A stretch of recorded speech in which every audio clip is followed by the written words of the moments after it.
আসসালামু আলাইকুম রহমতুল্লাহ বরকাত। ঘুম আসতেছে না, আসলে ফেসবুক চালাতে ইচ্ছে করতেছে না। এমনি তো কম চালানো হয়। আচ্ছা, ও তো স্বীকার করলো ও বাচ্চা মেয়েটাকে, শিশু মেয়েটাকে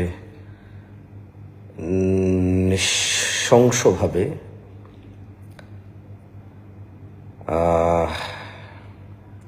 ওর উপরে জুলম অত্যাচার করেছে এবং ওকে হত্যা করেছে। এটা তো ও স্বীকার করছে। এখন ওর বিচার করতে অসুবিধা কোথায়? আসলে দেশের সরকার, দেশের আইন আদালতের প্রবলেমটা কোথায়? আসলে দেরি কেন হচ্ছে? মানে অপরাধী তো নিজে বলতেছে যে সে এমন মানে পৈশাচিক অপরাধে সে লিপ্ত এবং সে নিজ মুখে স্বীকার করতেছে। আমি একটা নিউজ দেখলাম যে অপরাধী নাকি পুলিশের কাছে বা আদালতের কাছে নিজের অপরাধ স্বীকার করেছে। এখন ওকে কোমর সমান মাটিতে পুঁতে পাথর মেরে মেরে মৃত্যু নিশ্চিত করতে অসুবিধাটা কোথায়? মায়াটা কার লাগতেছে ওর জন্য বুঝতেছি না আসলে।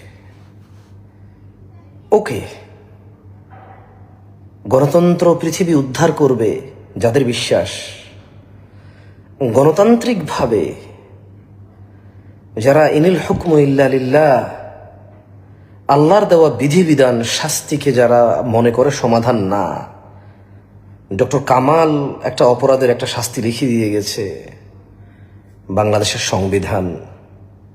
তো ওখানে 7 বছরের শিশু, নিষ্পাপ ওই ফুল, তাজা ওই প্রাণ,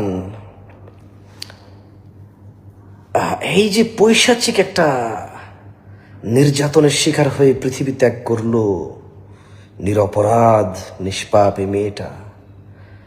গণতন্ত্র আর ডক্টর কামাল কি শাস্তির কথা বলে গিয়েছে, ওইটা করেন না, কিছু তো বলে গেছে মনে হয়। গণতন্ত্রে আসলে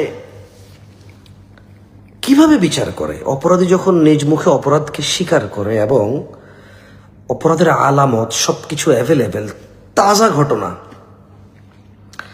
এমন অবস্থায় আসলে গণতন্ত্র বিচার প্রক্রিয়াকে কিভাবে সমাধান করে? ঘুম তো আসছে না।